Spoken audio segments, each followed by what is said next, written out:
welcome to the show. I'm Eric Murphy. This is Skeptic Generation, and we need to talk. Hey, everybody. Today is November 6th, 2022, and it is me. Hello. V is resting in the other room. They're doing well. It has been a week and a half since their big surgery, and we're doing our best. Excited watching the weather change and really excited to, hopefully go out soon because, things are still hurting. So again, this is week 2, but V, I love you. I wish you the best. And I know that we're all missing you here on the show. So we'll be excited to see you come back when you do, when you're ready and when it's all good to go. That said, hi. Before we dive into calls, there are a couple of things that I wanted to talk about. The first is I want to address our P.O. Box. Last week we had a caller who asked if we could be mailed things, and I said yes.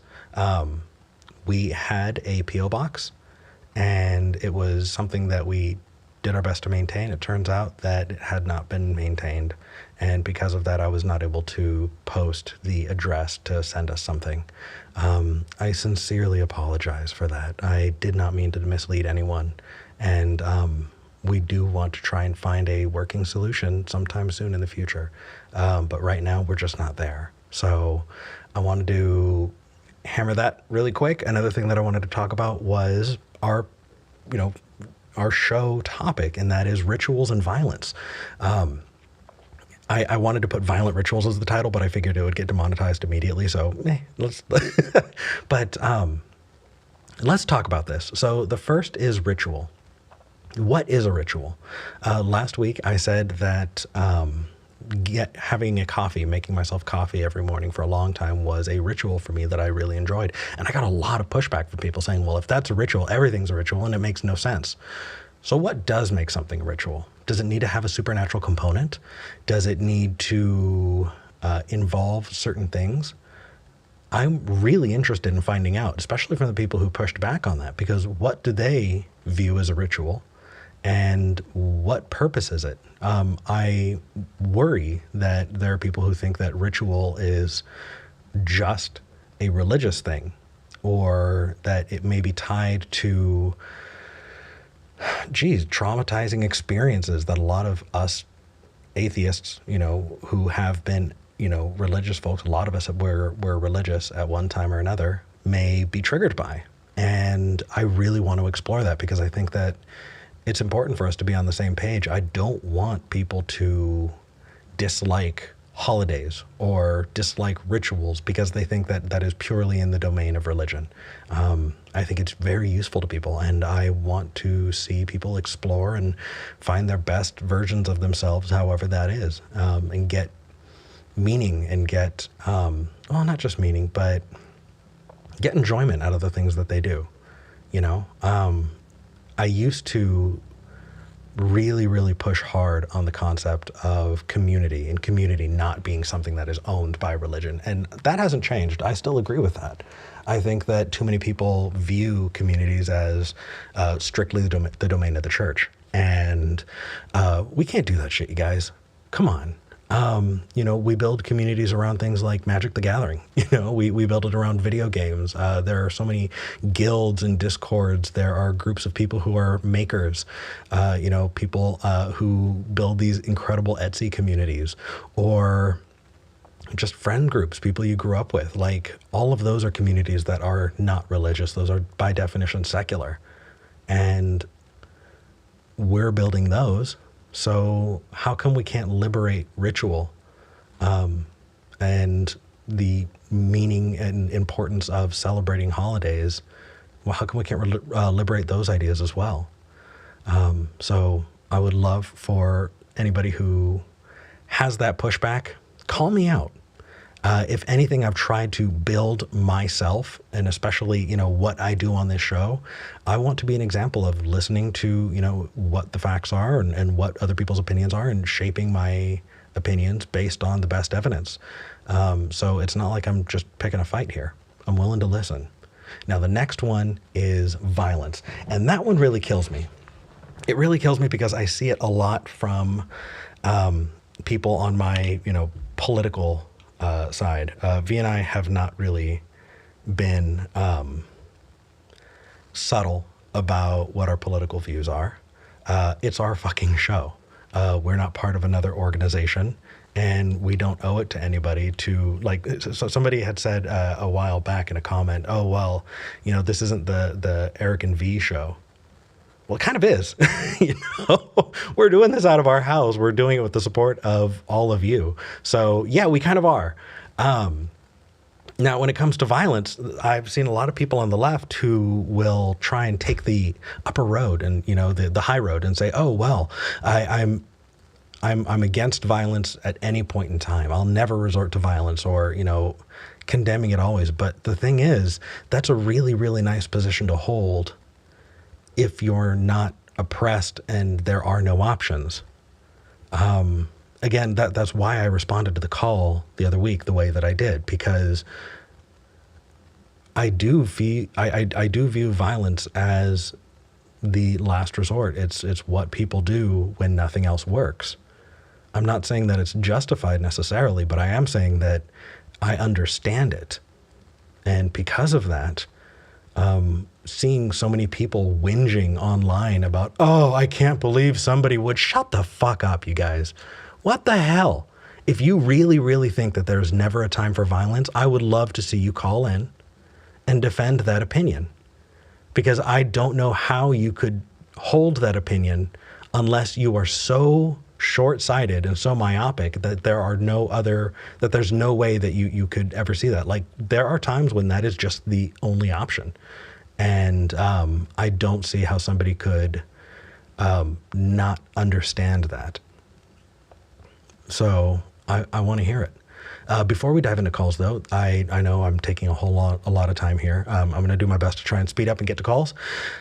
The show is brought to you by you. If you like what we do, we seriously could use your support. And that involves hitting the like button, hitting subscribe. If you haven't checked out the podcast, check out the podcast. We're on all of the major apps, so you can download it and listen to it in your car. We'd love to keep you company. I put a lot of work into making the best quality podcast that I can for this show, and I'd love for you to see it. If you want to get an ad-free version of either the live show or the podcast, which we try to get out on the exact same day, like my hope is to have this episode out as a podcast and an ad-free podcast and ad-free version of the live show by the end of the day today. So if you want those, or you just want to contribute, patreon.com/skeptic generation. That's patreon.com/skeptic generation. That is a huge way to support us. There are other links. I feel weird about it. I don't know why. But like tiny.cc/SG wishlist is a link to stuff that we're buying for the show. And I kind of feel selfish. I feel weird about it. And don't even get me started on the tiny.cc/tipsg, where it takes you to buy me a coffee and you buy us a couple coffees, or buy us a coffee. It definitely feels weird, but we do like doing the show, and we wouldn't be able to do it without you. So whether it's hit and subscribe or any of that other stuff, we really, really appreciate it. Okay, that's enough of that. I want to dive into some calls. So let me see here. I was so busy talking that I didn't really get to read these. Okay, let's start with someone who, helping people apply skepticism to their values. They have very conservative in-laws and wants their in-laws to shift their priorities. Let's start by talking to Stephen in Washington. Stephen, you're live. Hey there, man. How's it going? Hey, I'm doing all right. How about yourself? I'm doing okay. I just wanted to, I know it's not directly related to your topic, but I did have one on a couple of things you said before you picked the call up. What's up? Making coffee in the morning is definitely a ritual. It's so much of a ritual for me that my wife got me a coffee cup that says "Big Sexy Man" on the front of it. Nice. I take it to work with me every day, full of coffee. That's my thing. What an affirmation. And I know, right? And then the other bit was with the violence thing. It's not. Um, what people I feel like need to understand is that the threat of violence or the willingness to do violence isn't so much the thing to focus on. Hmm. It's that you are expressing your ability or your willingness to do that violence to people that seek to do it to you. There's a group in Texas called the John Brown Gun Club. Okay. And all they did is when the police came to, it's called sweeping, a homeless encampment, they simply stood outside of the camp, visibly armed, and the cops backed off. It is the willingness to put yourself in the position and accepting that push comes to shove, we have to do what we have to do to make sure that violence isn't done to people we care about. It's not that you're going to have to do violence or anything like that. It's that people need to know that it's not off the table. Yeah. And also, we do need to have empathy and consideration for everyone else. And so again, I consider myself someone who's pretty far left politically in the United States. I won't own a gun. I can't own a gun. Sure. And that is a personal choice that I've made. I have in the past. But I also have a lifelong mental health struggle that I've had for a very long time, and it's chronic. It's clinical. I have clinical depression, and because of that, I just don't think a gun in my home is a good choice for me. That has nothing to do with other people, though, and so I won't advocate for other people not to have them, especially when you're seeing what you're seeing in Texas. But that is far from what we wanted to talk about for today. I appreciate the input, and I definitely want to see what people think. You wanted to talk about your in-laws. What's going on? Yeah, so I've kind of given up on trying to convince them that trans people are in fact not going to groom children, and that immigrants in fact aren't stealing people's jobs, and that the borders aren't wide open, but that seems to be a lost cause at this point. So my next tact to kind of get their energy moving in a more productive direction is to hopefully I'm trying to figure out how to get them to apply some skepticism in how they prioritize these things. So in my mind, a larger threat would be like people's vote being taken from them, or the fact that trillion-dollar monopolies basically control, 90% of our lives. Yeah. Those are things that we can all agree are huge issues, and are far more profoundly impactful on people's lives than even if what they believed about the border or about trans people was true. That has so little to do with their daily existence as much as this does. So what kinds of things would you say would be helpful to maybe get them in a more skeptical frame of mind in thinking? Stephen, you are not going to like what I have to say, man. I wish that I had better answers, but there are a couple of pieces. The first one and the most important one, I'm going to sound like I'm just throwing out platitudes, but it really is important, is the whole, you need to take care of yourself first. And Sure. What I mean by that is you need to have boundaries for yourself, and that needs to include making sure that, if your in-laws feel like they can complain to you about whatever psychotic stuff that they're wanting to complain about, you do have the right to say, I don't want to have this conversation unless you want to listen to what I have to say too. And if that's not the case, I really don't want you to talk at me. If they decide that they want to talk at you. I did this actually a few Christmases ago with my uncle.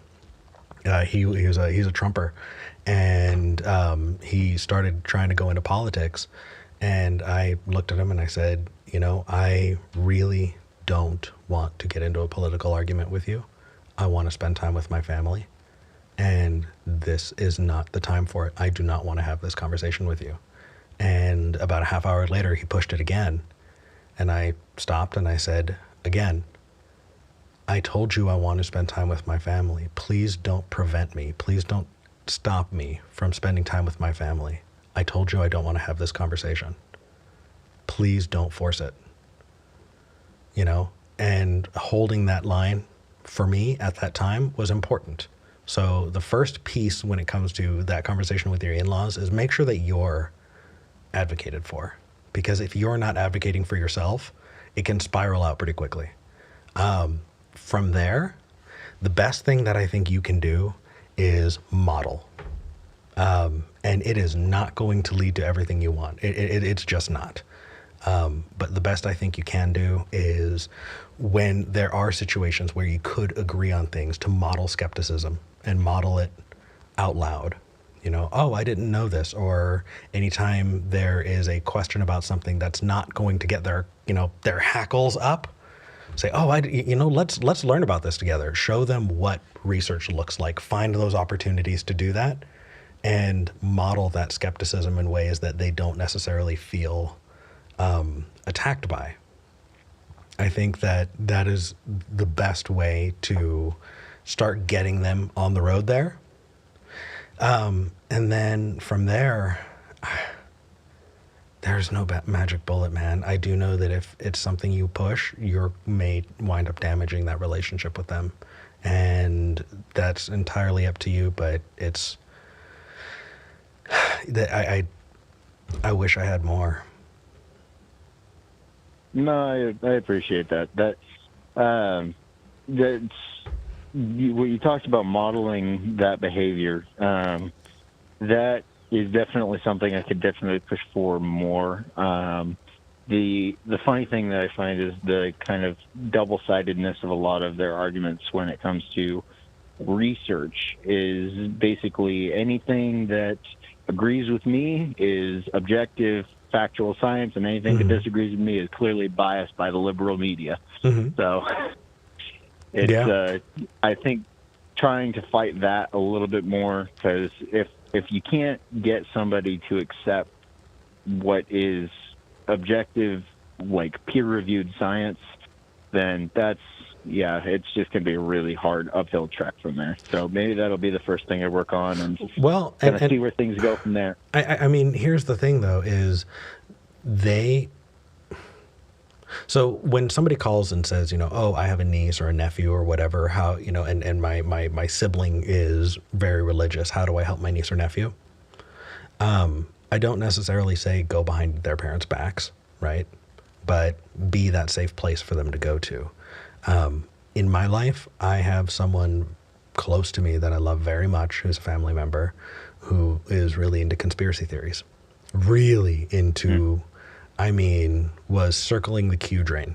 You could see it, and has been really, really on the medical conspiracy theory stuff.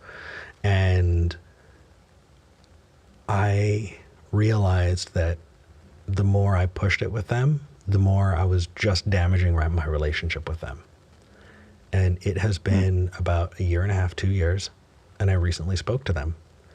And they said to me, Eric, I needed to push away from it. It was getting a little too crazy. I realized that it wasn't, everything I thought it was. And when they reached out, that's when we were able to have the best conversation we'd ever had.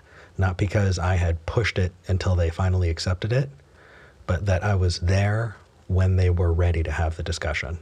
Because if they're not ready, if they're not, consenting to it, then you may just be damaging that relationship. And that's just general advice. I don't know your situation, so it could be different, but that's my 2 cents. Yeah, I appreciate all that. That it gives me a little bit of perspective.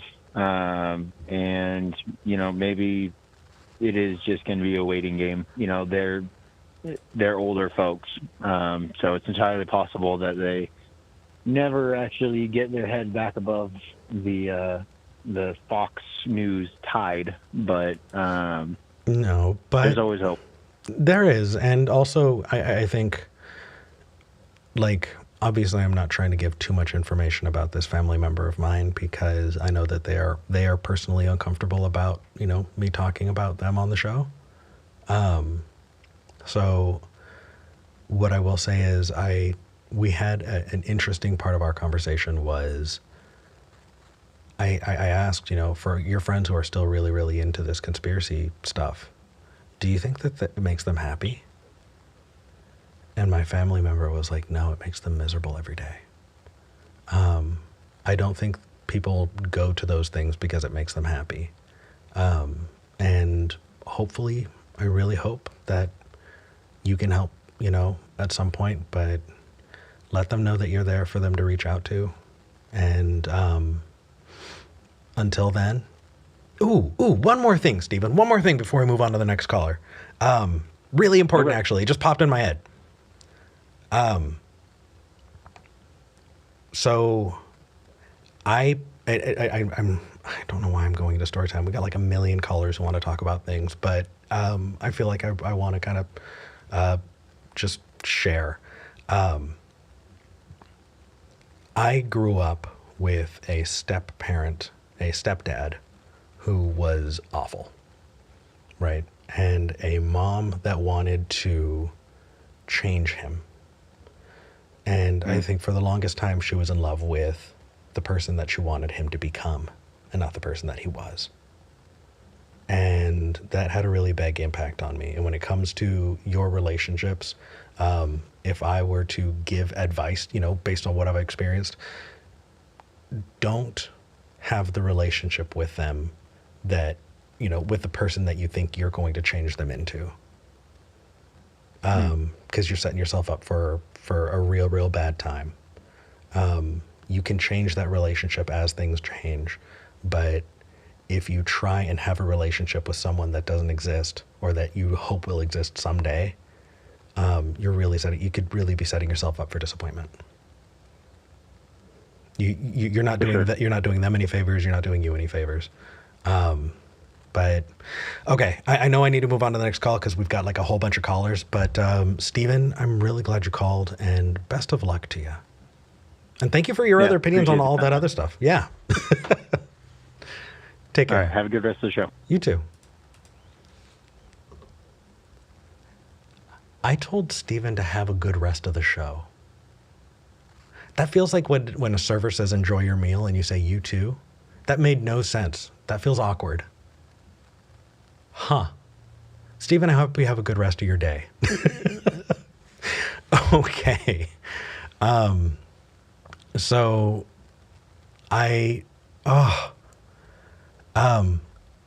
before we get into more conversations like that, we do have a religious caller, a theist caller from Pennsylvania who wants to talk about the nature of truth. And that sounds really fun to me. So let's talk to Adrian in Pennsylvania. Adrian, you're live. Hello. Hello. How are you doing today? Good. How are you doing, sir?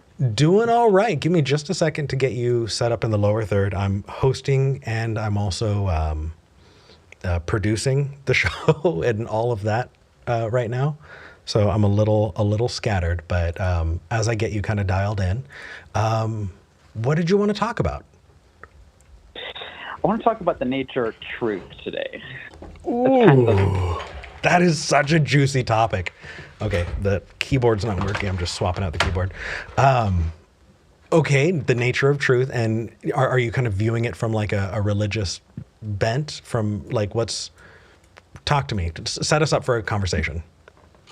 Yes and no, because I told the call screen that I'm kind of a agnostic theist. Okay. What do you base your view of truth on? Because I think that there's many different ways of looking at it realistically. Oh yeah. There's the idea of truth is that it's based on the consistencies of things you see about reality that are true and apparent. But I feel like some people just believe, and then there's the people that are like, oh no, well it matches with our consistencies. What's consistent with reality is what we perceive as truth. But like, how do you really know what's truth, you know? Absolutely. Oh man. Okay, so do you want me to kind of give you first like a brief kind of overview to set the stage for it, or you just want me to dive in? Like, where are you at, Adrian? Oh, you can go right ahead. Go right ahead. Okay, cool. So the version of truth that you just discussed is the correspondence theory of truth, right? It's the idea that truth is that which corresponds with reality.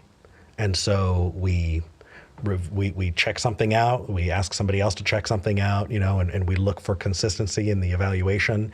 And when we see that consistency, we go, you know, this is something that is corresponding with reality. We call that thing true. There are other people who have different, you know, ways that they view things as truths, as groups of correlated things, and I feel like it gets really messy and wishy-washy there. So I tend to stick with the correspondence theory of truth. Now, is it? I don't know. I've had some really, really interesting arguments with people who've disagreed with me on that, but I do want you to know where I'm coming from, so we're not talking at each other. So with the correspondence theory of truth, I think that we are never going to get to what I call capital T truth, because I don't think we can actually access it. I think that we strive for capital T truth, but we have to console ourselves with lowercase t truth. And I think that you kind of have to go back to the history of skepticism, right? So when you, what is his name? Adrian, could you help me out? He had a big impact on applied skepticism. He created this whole scenario. Talking about that Descartes. old Descartes. There we go. Took me a second. Okay, so Descartes was the one who was just like, okay, how do I know something is true or real, right? What if I'm dreaming? What if I'm, hallucinating? How can I, even if I'm in a dream, how can I tell that anything is true? Okay, well, descriptions of things. Okay, but what if I'm being tricked by a demon? And he just goes down and down and down. And so, hello?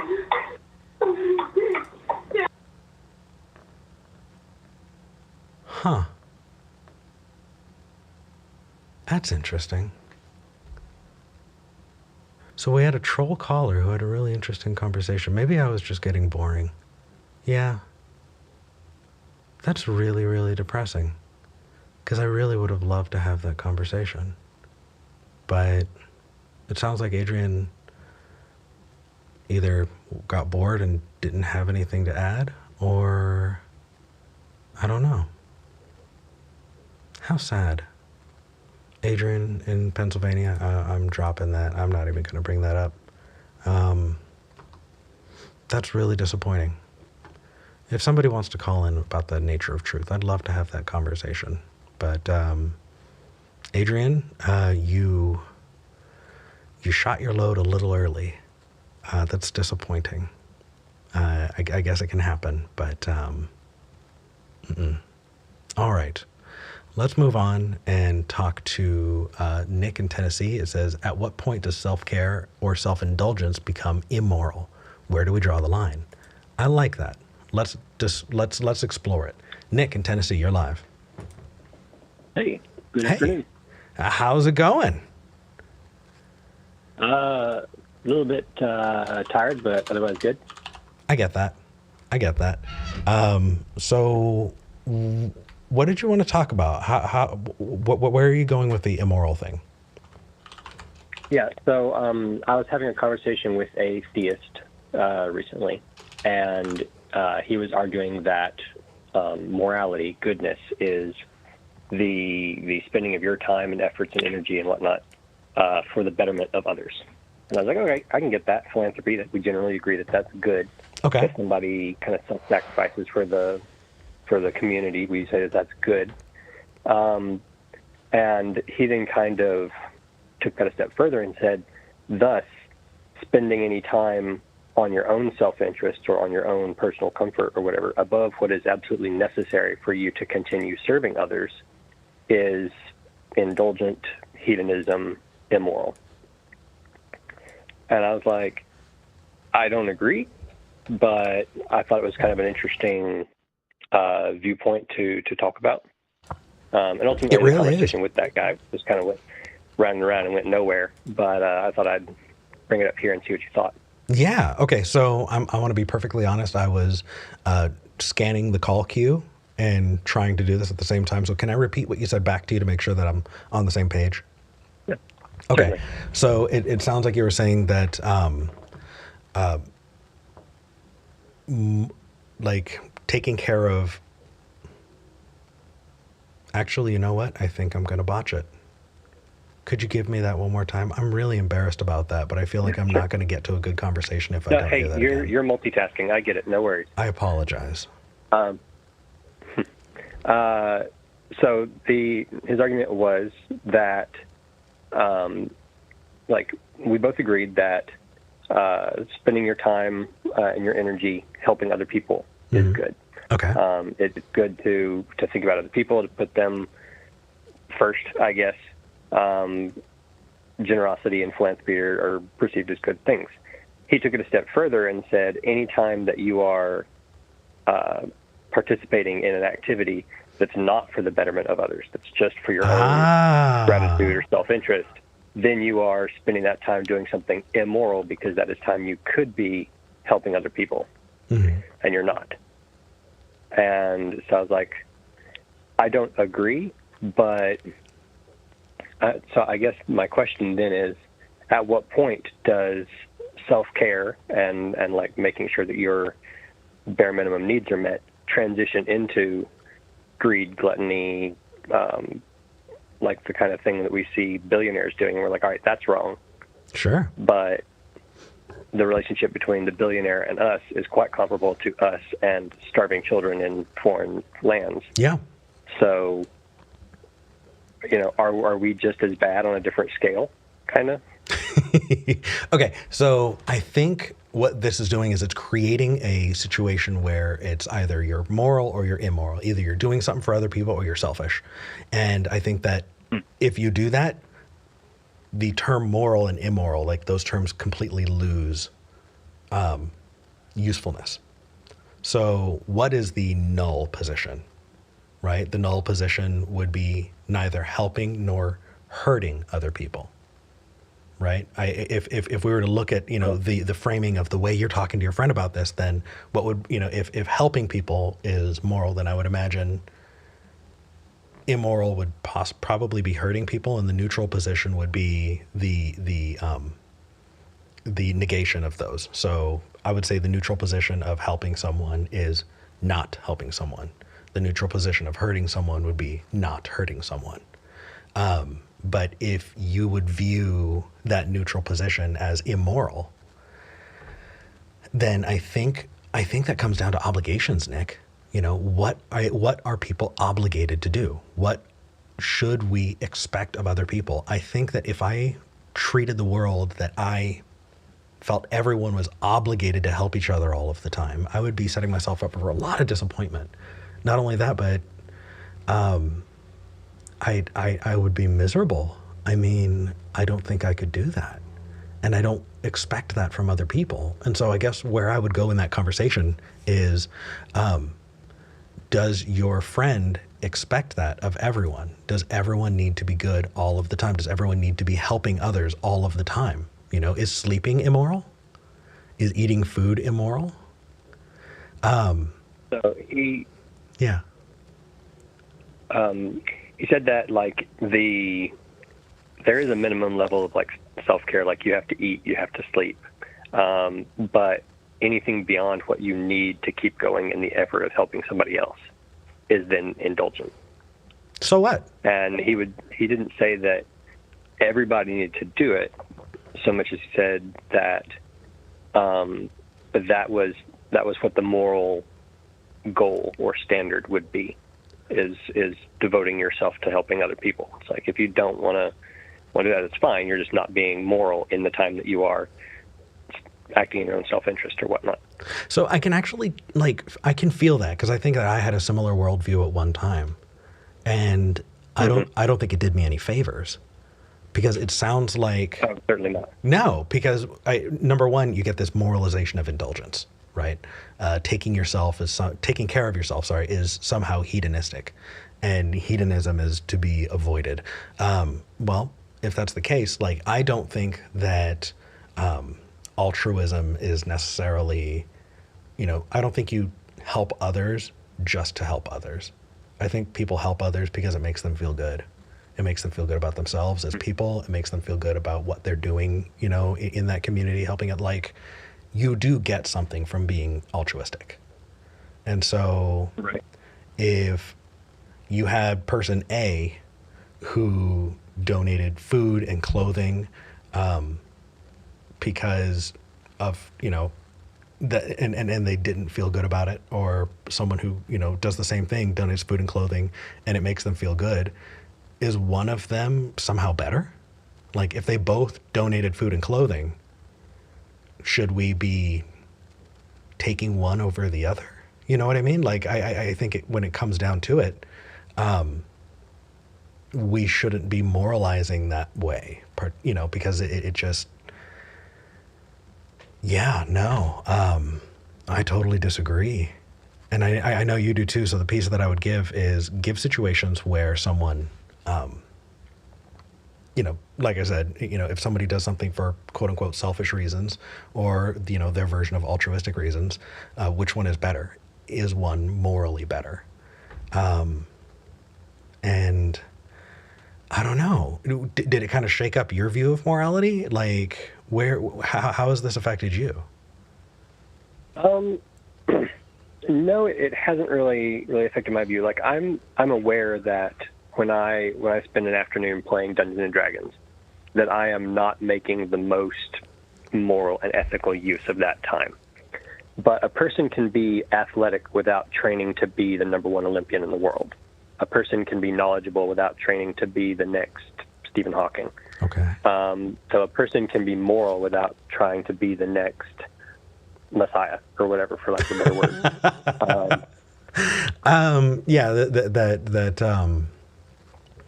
I definitely like moderation, right? So there's actually, what was it? Temperance, the virtue of temperance. I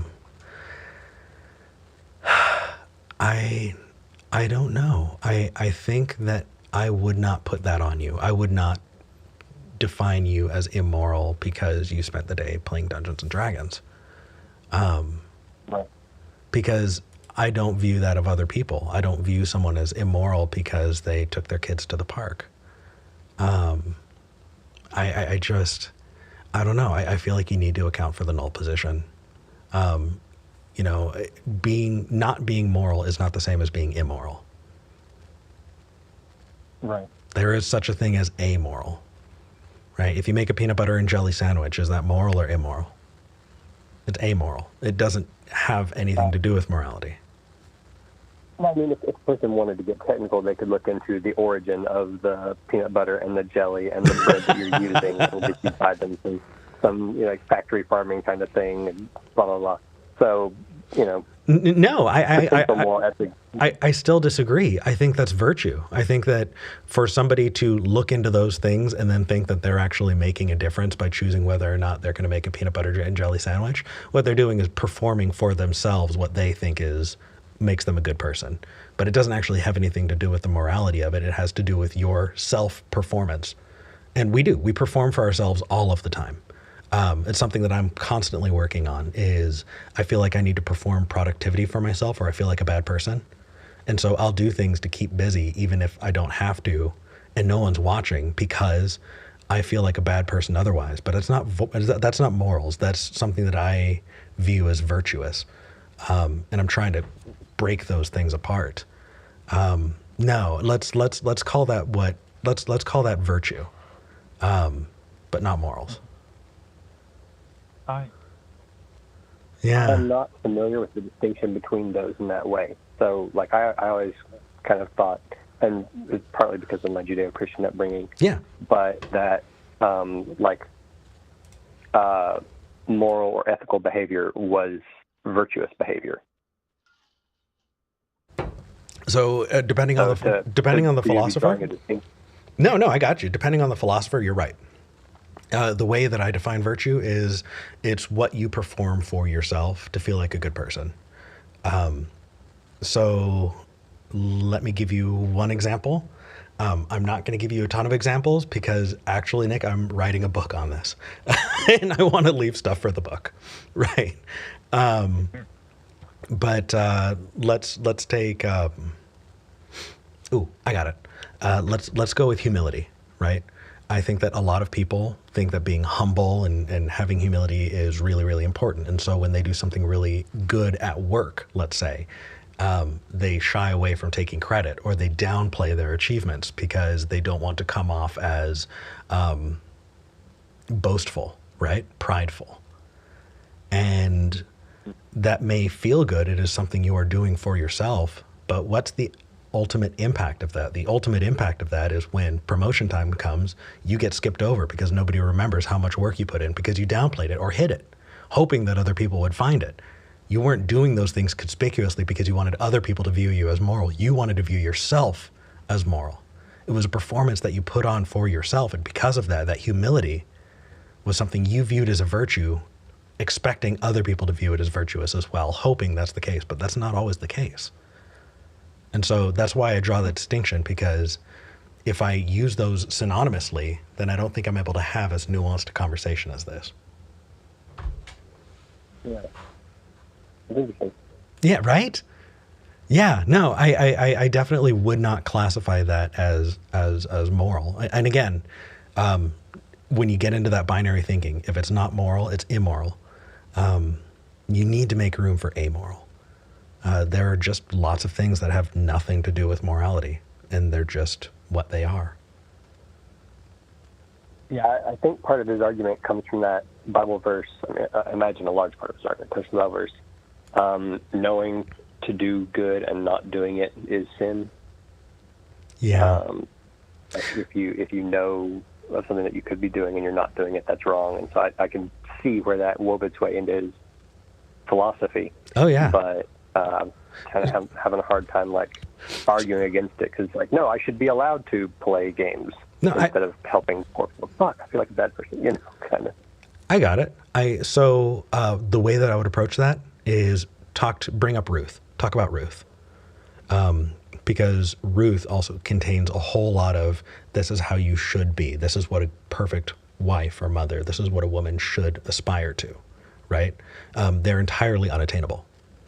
It's entirely unattainable. At best, you can classify them as aspirational, right? I would aspire to be this kind of person, but the Bible in many places has lined out things as you need to be this way when at best they are aspirational.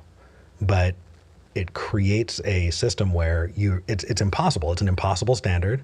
And that's where you fall into the everyone is broken, no one could be perfect, right? It's creating a standard that nobody can hit and then saying, well, then you're broken because of it. It's a flawed way of thinking. I would definitely approach it with Ruth. Yeah. Yeah. It's interesting you bring that up because this, and I'll let you go after this, but the particular theist in question had some very strong opinions about gender roles and expectations and psychological influences on gender roles and blah, blah, blah. And so, that would, going there for that argument, he'd just be spend the whole time nodding and be like, yeah, yes, you're right. That's an aspiration that people should strive to, and even if they can't make it, they should try, and that's better than not trying it. Right. I don't know. I'm not sure how far that would go if he's just willing to nod and say, yeah, it's an aspiration. Why aren't more people doing it? So where I'd go with that is, why are you setting up impossible standards? And if you're setting up aspirational standards, then don't judge people as failures when they don't meet those aspirations, because they're not meant to be met. They're meant to be reached toward, right? That is a race that you don't cross the finish line on. That is picking a direction and running in that direction. There is no finish line there. And if he's judging people as wanting because they don't hit the, finish line that he thinks is there, then it's impossible. No one can be moral. If that's the case, then morality for your friend doesn't exist. It's just a hypothetical that everyone needs to be guilty about because they don't reach. It does nothing for anyone. Yeah. Interesting. Different ways of looking at it. Right. But I do want to get to other callers, but Nick, this was fun, and hopefully some of that might help. I definitely agree. I get it that your friend is going to nod and go, yeah, I agree. But often showing that you understand their views and giving that back to them can help solidify your credibility in being able to be an active listener. It's why I will sometimes throw verses back at Christians, not because I believe in those verses, but because showing them that you understand can help. Right. Yeah. All right, Nick, have an awesome rest of your day, and thank you for calling in. Yeah, you too. Take care. That was fun. Yeah, I liked that. Okay. So Stephen in Arizona has been waiting on the line and has been wanting to talk about violence, and Jim in Ohio has been wanting to talk about rituals and habits, and I absolutely love it. And then, oh my gosh, there's another person, Jack, wants to talk about. Let's do this. Let's go. All right. So let's see. Let's start with Jack in California, because I know Stephen has been a repeat caller, but Jack is a new caller. So let's go. Jack in California, it says, sometimes violence is necessary for rituals to propagate. It sounds like you're tying everything together. How's it going, Jack? Hi, I am a repeat caller too, though I called once before, so. But it's been a while. It's been a while, I believe. A little more recently than Stephen. What do you got? I just want to be fair. No, that's very sweet of you. So I have a good example, I think. Are you familiar with the haka? Yeah, that's the Polynesian dance, right? Or it's not a dance. It's a something that is. It's described as a dance, but okay. It's a intimidation war ritual. They scare the enemy with the haka so they don't have to kill as many of them, hopefully, and or not die themselves. But that's morphed into a sort of macho display of before sports ball games now. Maybe. Not to diminish the haka or sports ball, but that's just sort of where it lives today. So I've actually seen. I'm super limited in my understanding of it, but I believe that I saw a haka that translated to the story of a father to a son about oh yeah, how I'm going to raise not trying you, to limit it. like a poem. But yeah, it's been used in like weddings too. But the reason the haka is because the Maori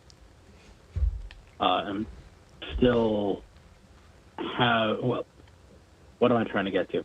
Why do we know about the haka, but we don't know about other Native rituals, like many Native American rituals or African Native rituals? So why is that one prominent worldwide? Oh, because in the United States, it says you're in California, the United States prioritizes European history as the only history.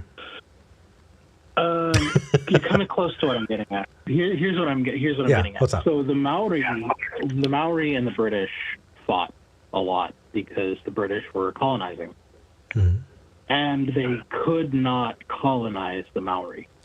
Basically, they fought and died and lost and fought and died, and it was such a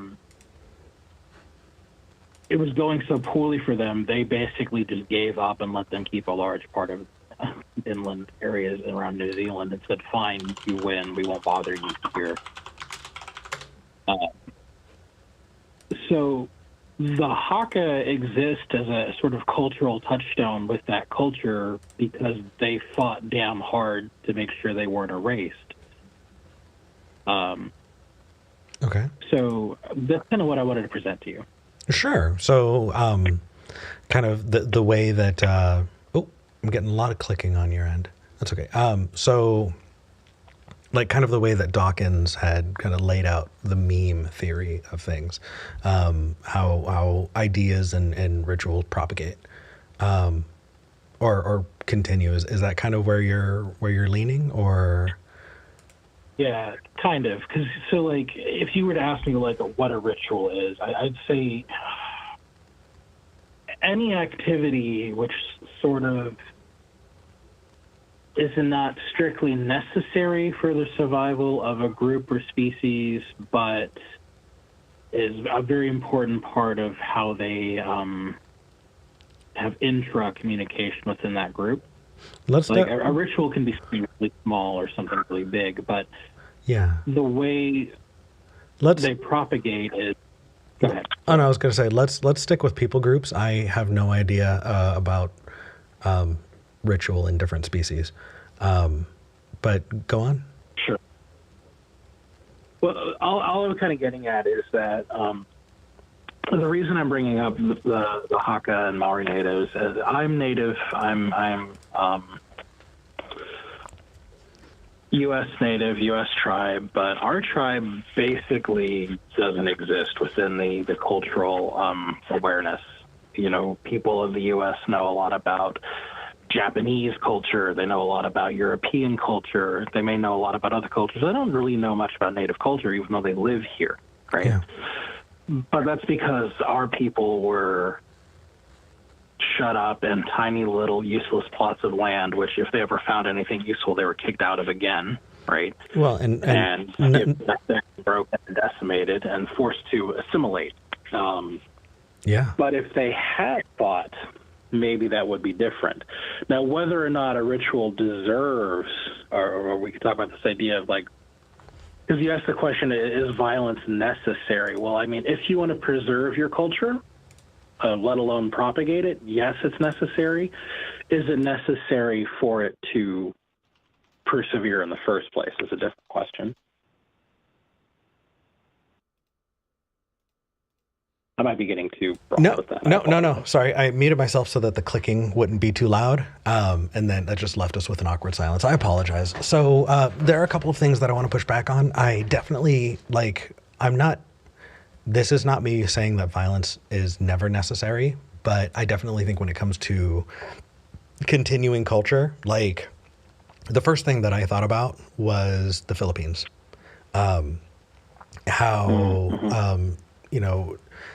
The people of the Philippines, when they were being colonized by Spain, hid a lot of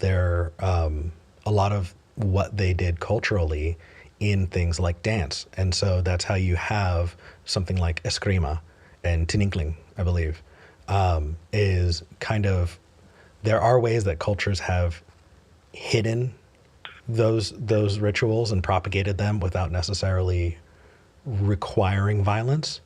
That said, I definitely see where you're coming. Maybe it would be different.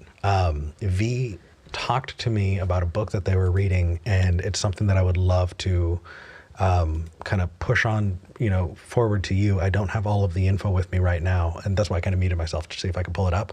But the influence of First Nations on democracy, Western democracy, is incredible, and it is not talked about enough.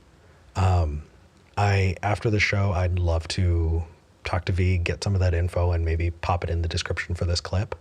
But I think you'd like that. It's really, really cool. And also, to be clear, because I know people in the comments are going to bring it up, First Nations groups were so varied that to talk about, a uniform culture would definitely not be appropriate. There are so many different cultures, so many different ways of doing things across, what we now view as, across North America, that I definitely wouldn't view, I definitely wouldn't want to present it as a monolith. Those people are different, and I definitely want to respect that. That said, is violence sometimes necessary? Sometimes, but not in that case. I definitely can see examples of it surviving regardless. I don't know. Just a thought. Yeah, and I wasn't necessarily trying to prescribe, because there's a difference between, I do think violence is sometimes necessarily for groups to persist, to continue to exist, Yeah. because it is ever in history that, fascism stamps out the things that don't agree with fascism, which is usually everything good for the world, in my opinion, including multi-diversity of culture. But at the same time, the question is, did the haka need to be the cultural dance that's used at the start of, soccer and rugby games, or could it have been some other, could there be some Indian tribal dance? And I mean India from the continent, or the, country. Wow. Not North American Indian. Could it have been that? Because the British colonized them too. If there had been a local enclave of Indian culture had pushed back and done the same thing, maybe it would be their dance that was well known for soccer games instead. Maybe. It's just, what deserves to persist is a whole different question. I would say that we are all enriched having a multi. Who doesn't like more dances and more food and more stories, right? But Right. I don't really have any idea about that. No worries. I definitely, if you, after this, go back and read the live chat. There are a lot of people who are throwing out a lot of really, really good stuff. Vincent King gives the example of capoeira being a dance, ritual, and martial art. There are people who are talking about different First Nations groups that fought for their culture, and varying degrees, Seneca Nation, the Lakota, and their histories. For people who haven't really looked into it, I highly advise you should, because it is definitely worth the time.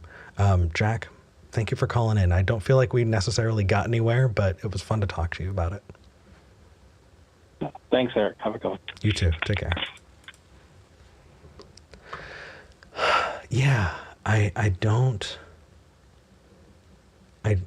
Iroquois Nation, Dandy Vargley brings up how the Jewish people simply shifted to being Jewish, being something that comes from the mother. So no matter what, you could not stamp out. Yeah,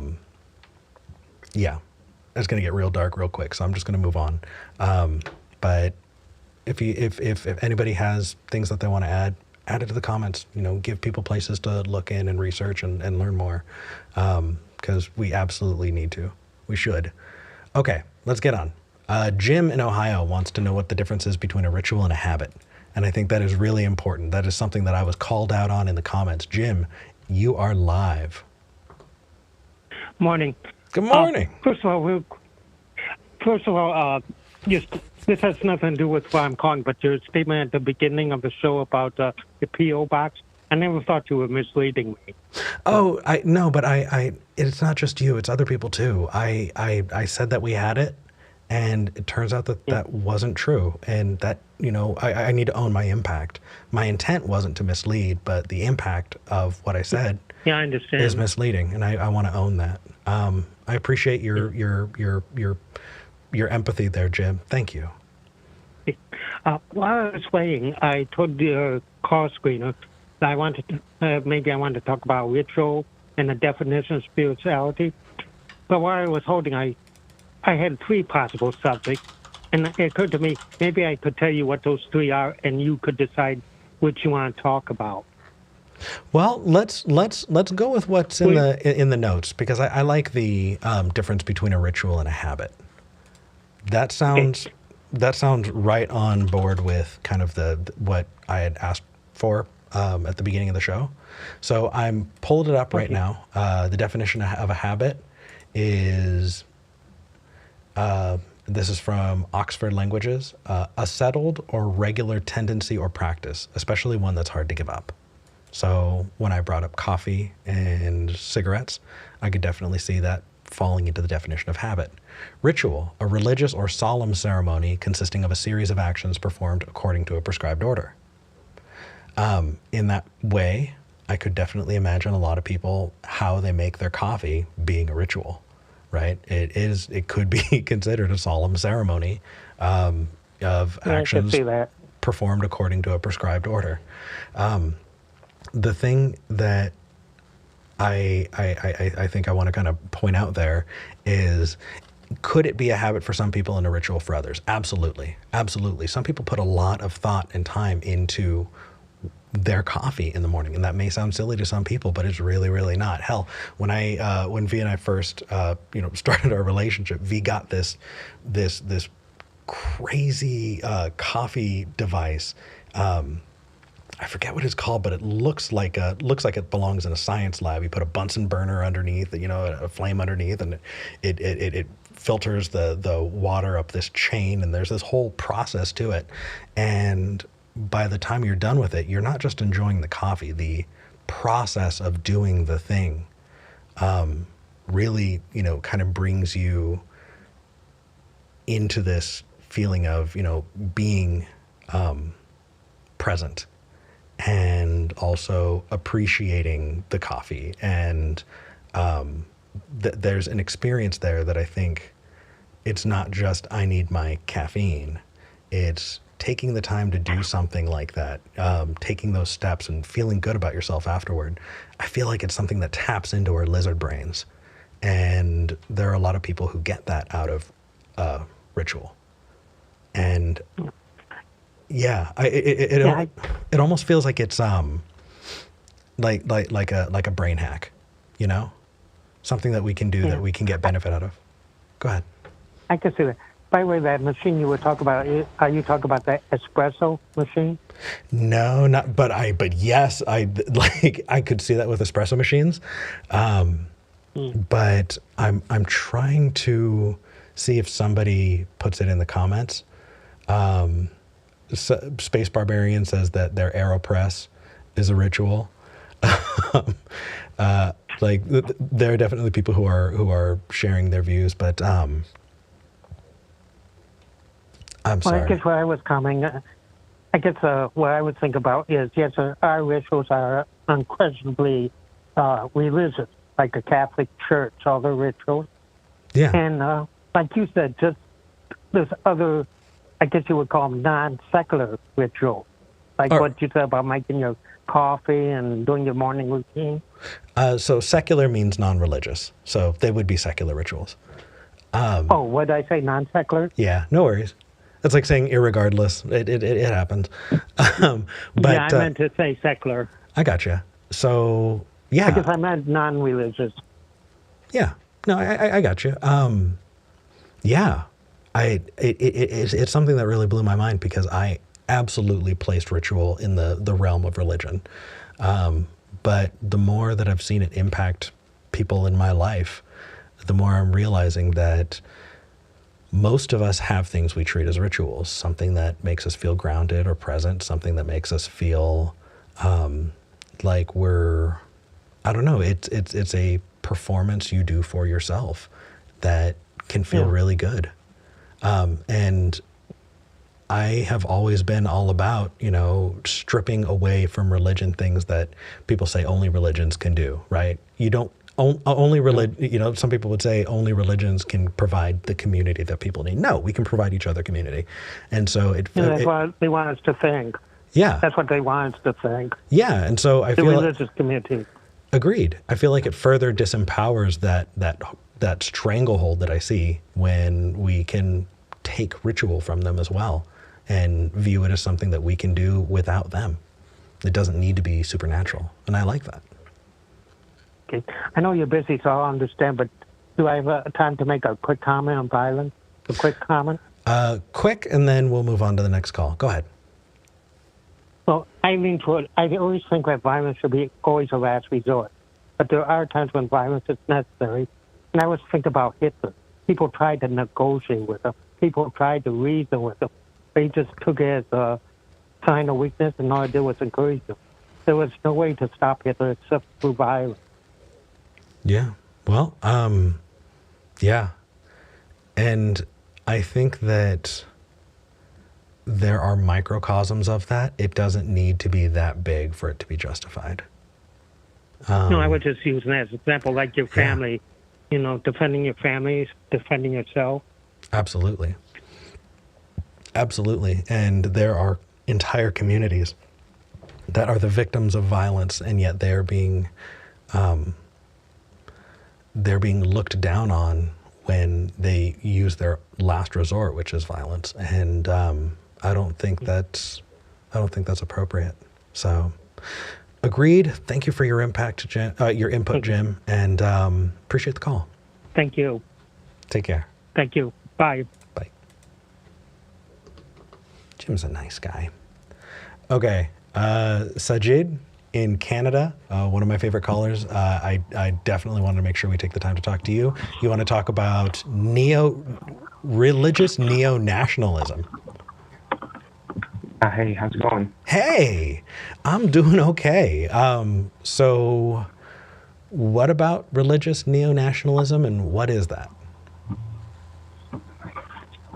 Religious neo-nationalism is a form of neo-nationalism, which is a rise in ultranationalism and around the world, and usually through a religious lens. Okay. I always kind of viewed that as neo-fascist nationalism, but maybe that's just because I'm looking at it through the the U.S. lens, and you're viewing it from Canada. So I get it. What about it? Excuse me. I'm just finding it deeply concerning. I mean, just around the world, like the new prime minister of Italy is like extremely right wing, and she was part of the fascist party, and she came into power like 100 years ago. Mussolini was in power, and now there's another far right leader in Europe, and Putin's alliance with the Russian Orthodox Church, and of course Donald Trump, and all this stuff is happening, and it just feels like the world's spinning out of control. Right. Yeah. And I'm struggling like on how we can stop it. Well, I wish that I had a good answer, but I can only give you my views on it. I'm just some asshole on the internet, so take it with a grain of salt. But I think the first thing to do is put it in perspective. When you're feeling like you're in despair, recognize that this has happened before. Fascism is not, we're not inventing fascism. And it rises and falls. And the solution will take generations, just like how getting here took generations. And because of that, you should not saddle yourself with trying to solve it all today. And you should not saddle yourself with needing to solve it all, period. But I just wish there was, No, go ahead. I just wish there was something I could do, I just feel so kind of helpless, out of control. Yeah. Well, there is definitely things you could do. And I think you're going to get the most impact locally. Find places where you can volunteer. Find community support places, groups that need help. I think that's a really, really good boots on the ground place to start. We shouldn't have to depend on political, national issues to be solved before we help our neighbors. I understand that. I know it doesn't feel like it's solving it, but it really, really, that is, if we do that, I think it'd be a big step. Yeah, there's always, like, back to the violence issue, there's always the question of whether we should use, like, if we're being, like, I'm especially worried about Islamophobia. Yeah. And the right wing. And I feel like sometimes we need to defend ourselves, I mean, in Canada we don't have as much access to weapons as you do in the States, and maybe that's both a good thing and a bad thing. I don't know. If people did not have access to weapons, I would be very much against limiting people's access to weapons. So definitely your solution is going to be different from the stuff that I was talking about before.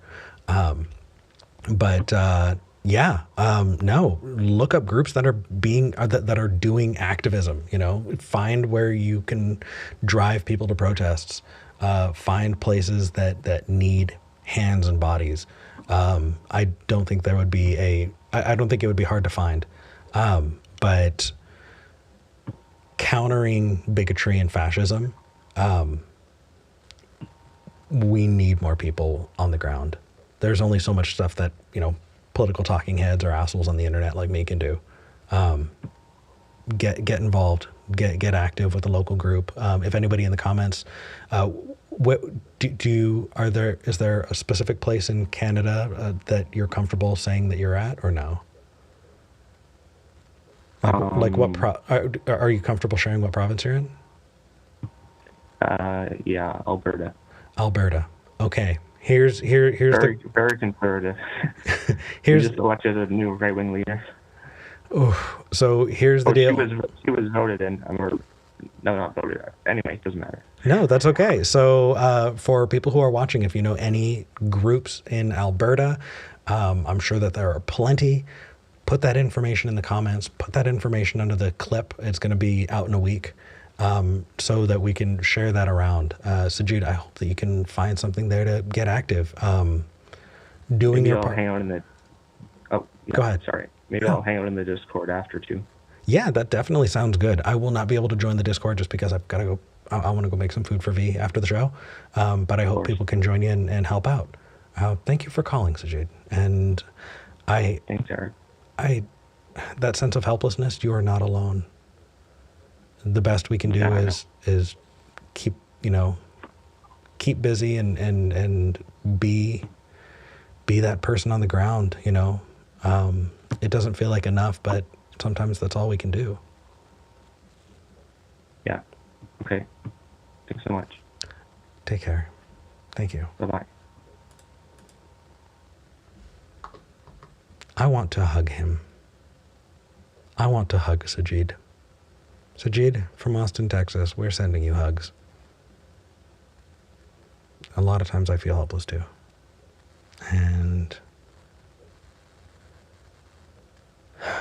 God, it feels like a platitude what I told Sajid. But I don't know many other ways. I didn't start this channel because I had solutions to that. But I hope the conversations can help. Yeah. If there are ways that that you can get active in your communities, ways that have worked for you, please share, because I'd be happy to read them myself. Okay. Let's move on and talk to... Okay, so I definitely do want to take the rest of the callers, but let's start with Chris in Scotland, because who knows how late it is in Scotland right now.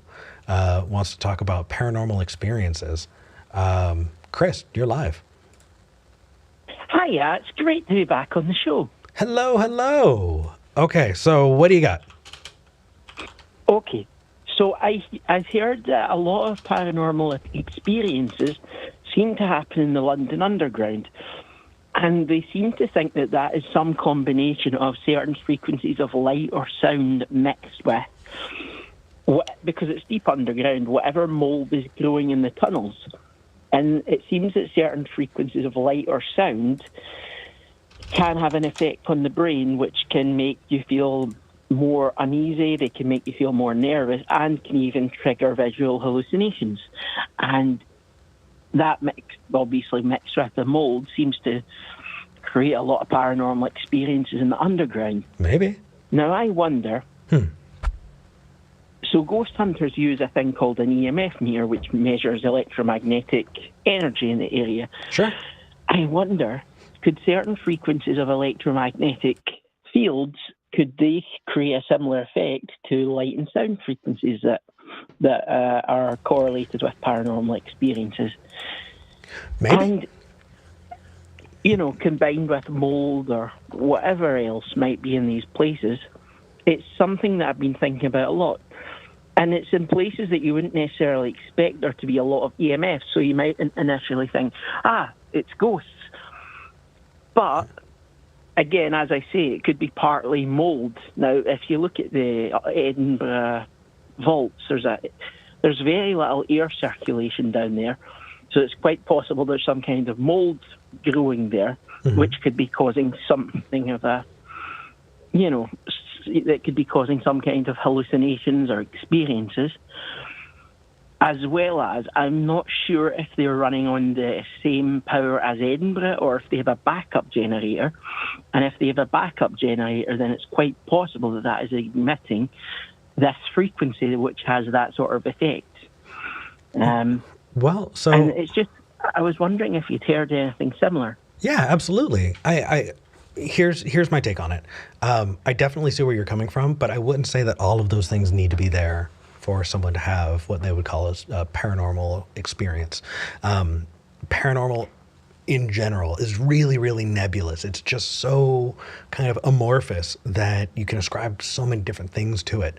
I'll give you an example. So people are asking, what about the mold? Well, I definitely have seen people what we're talking about here is misattribution of causation.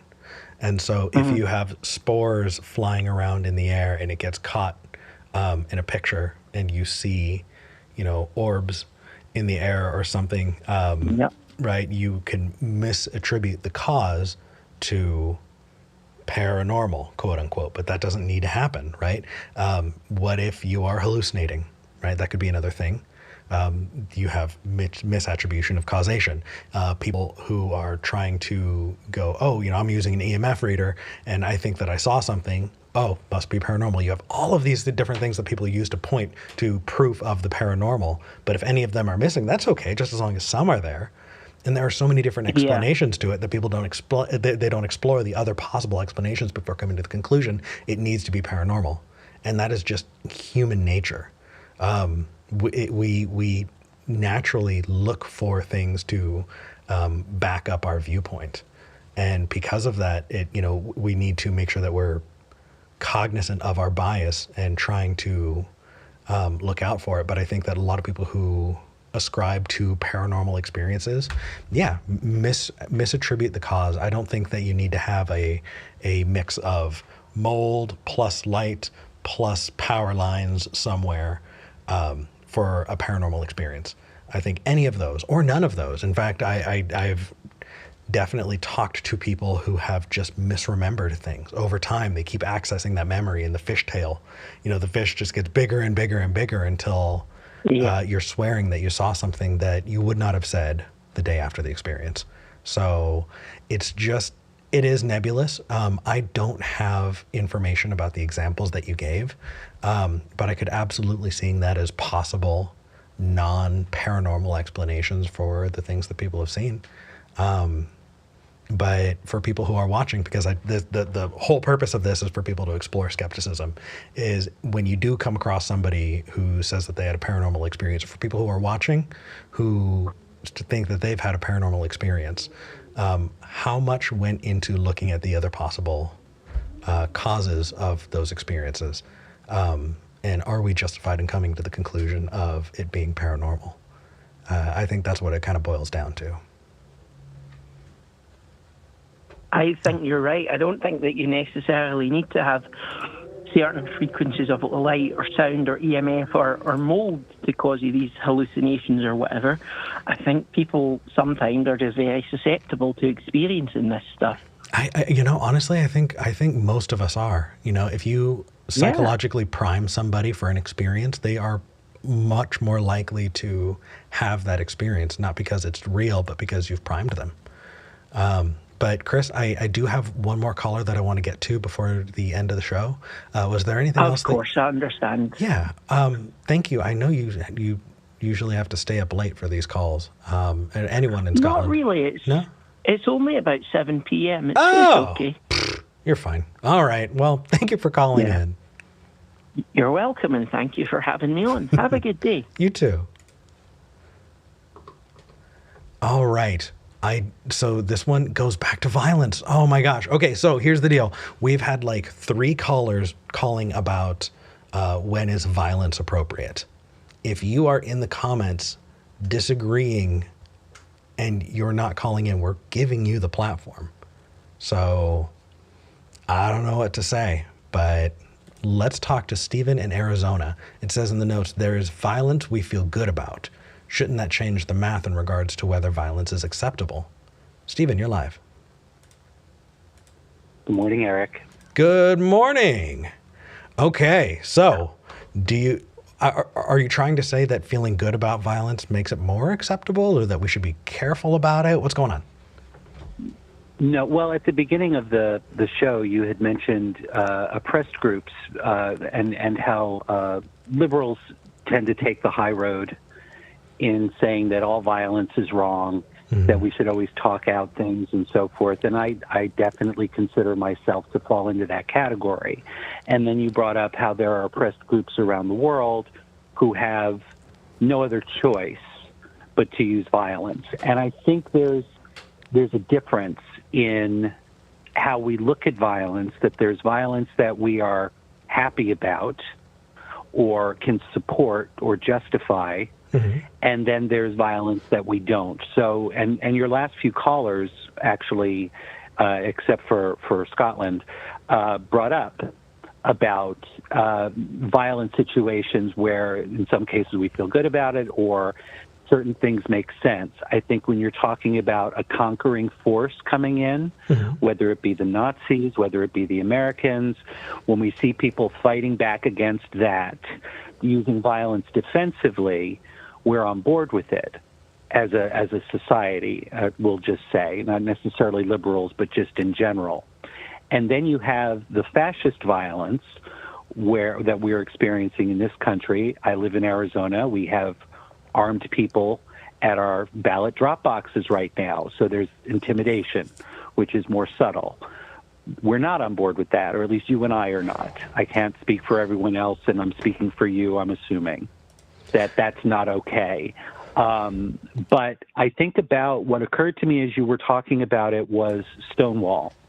That you had this big riot, this violent event that the LGBT community continues to hold up as something justified.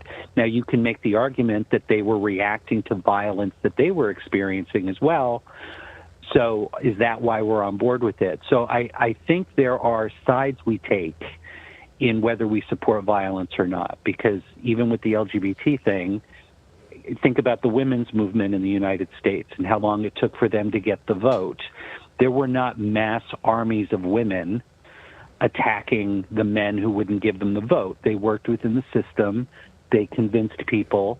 There was violence perpetuated against them, but they still persevered and eventually got the vote. One of the callers brought up India, Gandhi, and his nonviolent protests. There was violence perpetrated against all of them, but they chose not to be violent. I disagree. So we have examples.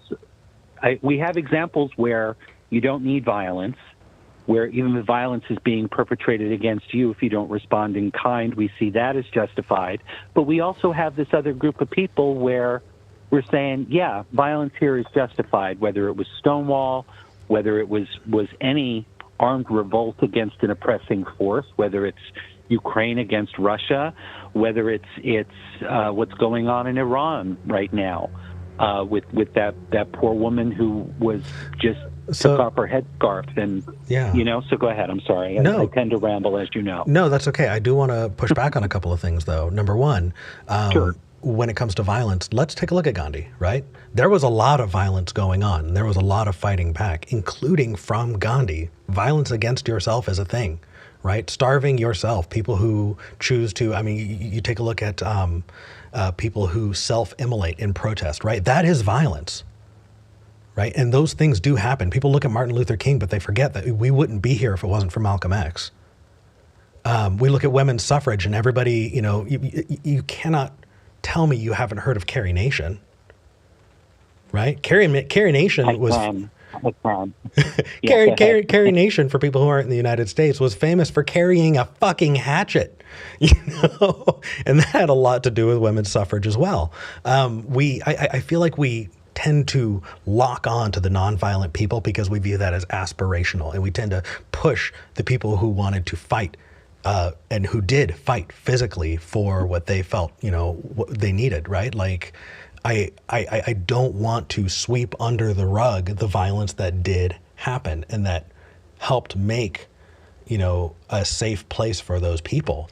I feel like anytime that you see violence, what you're seeing is a indication that these people, whatever that people is, feels helpless, that it is a cry out saying there are no other options, and it is a time for us to really investigate. I think that when you look at even these people, these fascists, in the United States who are arming themselves, I think that when you get into that Q conspiracy place, there is a feeling of desperation. If you really feel like the whole world is out to get you, then no wonder they feel like they need to resort to violence. So that was going to be my next comment. How much does violence come from frustration? Oh, absolutely. Rather than an actual need to be violent to make your ends met.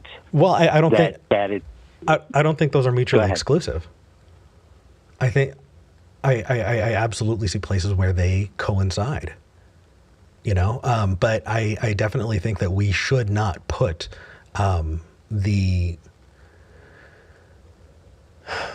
if a group is being oppressed and they're not being killed in the streets, that doesn't mean that they're not being oppressed, right? Agreed. You take a look at Stonewall, and should people have only fought back so long as the police were trying to beat the shit out of them or kill them? Was that the only time violence was appropriate? I absolutely see that riot as something that was a catalyst for, the positive changes we've seen moving forward. So I can't deny that, and I don't want to sweep that under the rug. I'm glad you brought that up as an example. I don't know. Where are you at with this? But to that point, yeah, I think the line, where I'm worried about the line, is we seem to be moving toward a place, to talk to Sajid's point, that violence is being reached as a faster option than it should be, that you aren't having the discussions, that you aren't having the movement or I mean, I wasn't alive pre-Stonewall or post-Stonewall for a while, actually, but I wasn't alive then to know exactly what it was like to live in that culture. So I can't speak to some of those frustrations. I can speak to the ones in my own lifetime. But with all of these things, there has been a movement or a time where there was discussion going on, where there were other avenues pursued, that it looked like violence was the last resort or a final answer, whether it was against yourself or defensively. But then what we're seeing now, I feel like, is, well, we're not getting our way, so let's go get a gun or get a weapon, and let's move to that, because I'm not going to accept a vote or a discussion or any sort of compromise. And that's where I feel like things are becoming more dangerous, to Sajid's point. I agree. I just want to point out Meg, the artist in the live chat, put in the Martin Luther King quote, "A riot is the language of the unheard." That was MLK, September 1967. Yeah, but if anything, we may disagree, with whether or not we really think someone is unheard. But seeing the violence, we can draw from it that these people feel unheard. There is a systemic issue that has led us to this place. And even if we remove the people who are heading it up, that systemic problem will just cause more people to take their places. I absolutely despise Marjorie Taylor Greene with every ounce of my being. But I have no illusions that another Marjorie Taylor Greene will take her place if anything happened to her. And I feel like that's why I said earlier in the show, this is going to take generations to fix. So I feel like that context is important. And I don't disagree with you. And I guess the frustration or the discouraging part that I feel is the time that I grew up and came of age and so forth. It felt like we had solved a lot of these things. It didn't feel like so much was simmering beneath the surface. And I feel like in the last 7 years or so, the rug has been pulled out from under us to lay everything bare again. And I think that's what's scary about it. But I just wanted to make sure you made your Stephen quota. You only had one before you picked up my call, so appreciate it. I didn't get sure, and I hope V feels better, and I will let you go. And thank you for taking my call. Thank you, Stephen. Take care.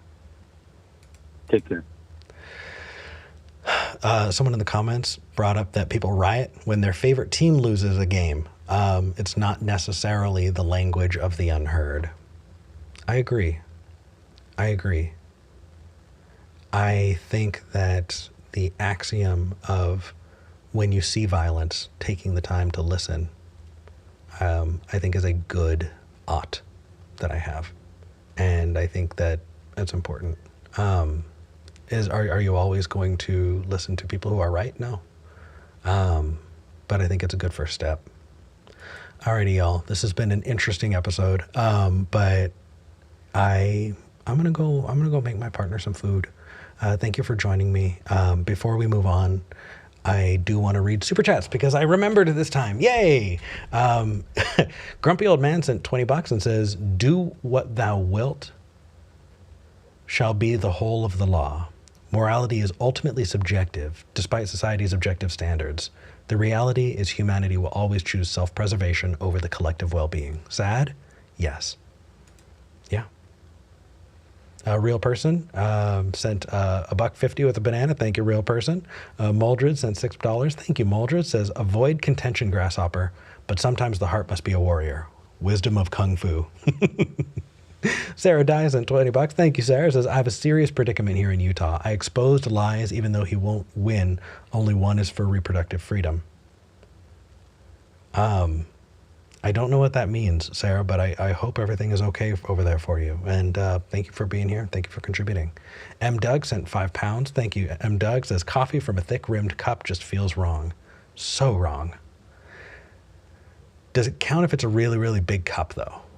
He's got these giant mugs. Anyway, 60-Second Skeptic sent $5 Canadian, I believe, and says, "What's the best thing about living in Texas? Greetings from Canada." Hey, 60-Second Skeptic, what's the best thing about living in Texas? Barbecue. The barbecue out here is amazing. I gained some weight on barbecue when I first moved out here, and if you ever come through, definitely take the time because it's worth it. Alrighty, y'all. Before I move on, thank you. If you haven't hit the like button, hit like, hit subscribe, share this out. Check us out as a podcast, and if you want to get an ad-free version, patreon.com/skepticgeneration. That's patreon.com/skepticgeneration. All of those things help. We appreciate your time. And until next time, get the outro ready. I'm glad we had this talk.